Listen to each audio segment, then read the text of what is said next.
Hey guys, compliment of the season to you out there. How you doing? Happy holidays. It's Detox Nurse here again, and welcome back to my YouTube channel. Like you all know, on today's episode, I'm here with a very unique person, an amazing personality, a clinical psychologist, and someone that is good at what he does. Come along with me. Welcome back. So I'm Nosalamide, and I'm here with. My name is Samuel Latinova. Um, Salam, I'm happy to be here with you on this episode. You're welcome, Mr. Samuel. Thank you for coming.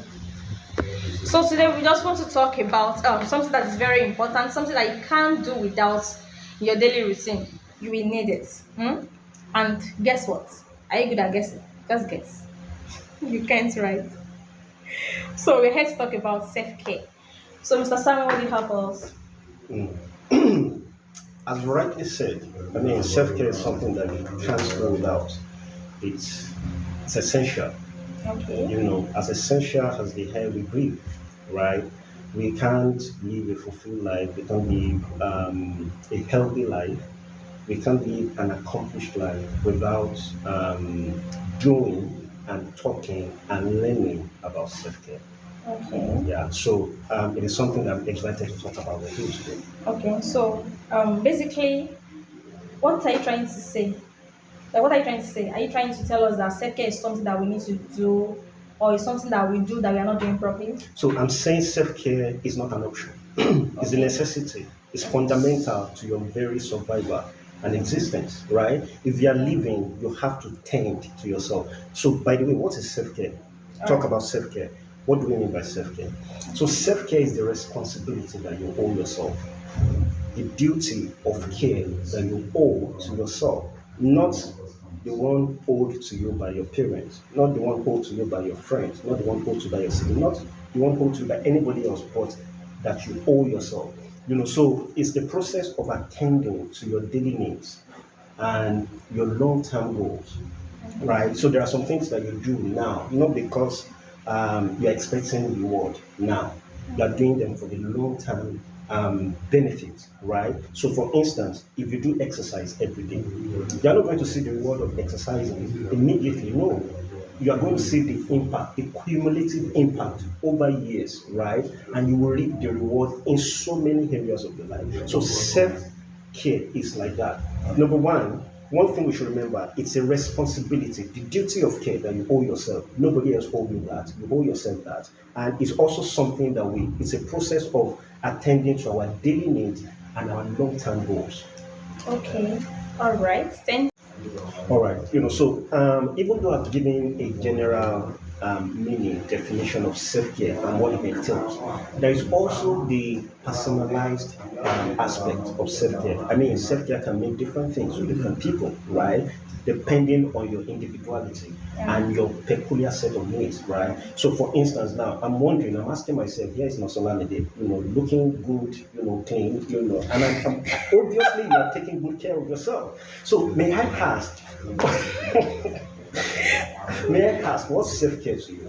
Okay. Yeah. To me, Mhm. self-care are those actions that you take as a person or as a group of people or community or family member. That's what they do to promote their health. That's what it means to me. Okay. Something that they do every day or a routine that they do that they carry out to promote their health, to prevent their illnesses, or of somebody that's already having a disease or a disability. What that person does every day to maintain health without the attention of the healthcare worker. That's what self-care means to me. Okay, thank you, Nosolande. There's an important point that you made now. It is as if you have anticipated, some of the points we will still be raising later. But I want to point it out right now. The standout thing about self-care is that in that term self-care there is self there, right? But then you will realize that self-care is not just about yourself alone, which is why I like the point you mentioned that a group of people, too, looking after each other, right? Now, where do you think the connection comes in, between self-care and group or community care? Well, Where does what comes in? Oh God. So where community comes in self care is at the point that you realize that you can't do it alone. There are some people that they can't. Talking about self care doesn't mean that it has to be about you. For example, people that need to be in a support group, they need to learn one or two from the support group. So they can't do it alone. They need group of people to help them. Same thing applies to you, like an individual and a family member. You need to, at the point that you realize that you need your family support, you need to learn one or two from them. You need to even, you need to motivate them to do better in their self care. So that's where family comes in. Exactly. So we need, in essence, you are saying that we need the collaboration, the Yeah. investment of others, Yes. in the project of taking care of ourselves. So that means we can't do it alone, we Yeah. can't do it by ourselves, we can't exist in isolation, Yes. right? Yeah. And because others are extended part of us, if they are lacking or they are missing, they're going to feel incomplete, lonely, right? Yeah. So that means we have to take into consideration the group that we belong to, our family, our friends, our social support network, and all of that. They are also important part of self-care. Okay. Mhm. All right. So thank you for that. So I don't know, why is this self care important? Okay. Why is it important for me to take care of myself? I mean, I can neglect myself and not do something important. I just want to be there. Why is it important for me to take care of myself? Okay, so we are still going to talk more extensively about the consequences of not taking care of yourself, right? So it has some consequences if I neglect myself. Definitely. Remember I said at the beginning that it's not an option. Okay. Whether you take care of yourself or not is not an option. So if you decide to take care of yourself, you reap the benefits. If you decide not to take care of yourself, you reap the consequences, right? So there are implications for whether you take care of yourself or not, right? And one of the reasons why it is important to take care of yourself is because when you take care of yourself, you are, number one, fulfilling the number one responsibility of what it means to be an adult. Okay. I mean, we don't expect babies, we don't expect toddlers, children to take care of themselves. Someone is responsible for taking care of them. But the moment you claim to be an adult, one of the things that is expected and be able to do is to what? Take care of yourself, right? That's number one. Number two, it's also very important because it's a way to signal to people that you are mature and responsible. So if someone says, so if I look at you now and I see that you look shabby, or that you are disorganized, the way I'm going to address you, evaluate you, there are some things I won't even, there are some responsibility I won't be confident of, bringing to you because I'll feel like you're not capable. I mean, so if you can't take care of yourself, that means you can't take care of other things or other people. So appearance speaks volume about how much you are responsible as an individual. All right. Okay. So thank you for that. So what are the dimensions of self-care? Do you want to talk about it? Okay, so I will just mention them briefly, right? And we'll talk about them better. Maybe later, yeah. So by dimensions of self-care, it's just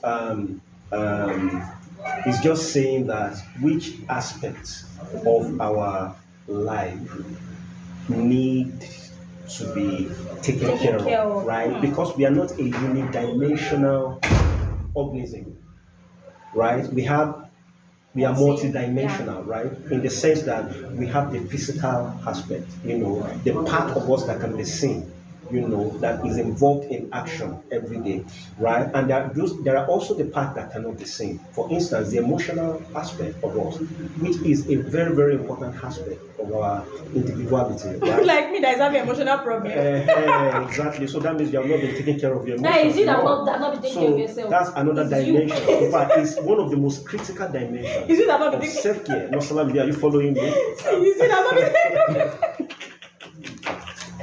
So oh my God. Another dimension that is very important is the interpersonal dimension, the social dimension. Remember we mentioned earlier the importance of others in our self-care projects, right? So the interpersonal social dimension is another important dimension. So these three dimensions, they are very important. And then there is one last dimension too that is crucial. Wait, Mr. Samuel, can you talk I don't want my people to have a very long video. Okay. Can we make another video where you explore more? About these dimensions and other aspects of self-care? No problem, I'll be happy. Okay, no problem. Thank you so much for watching, guys.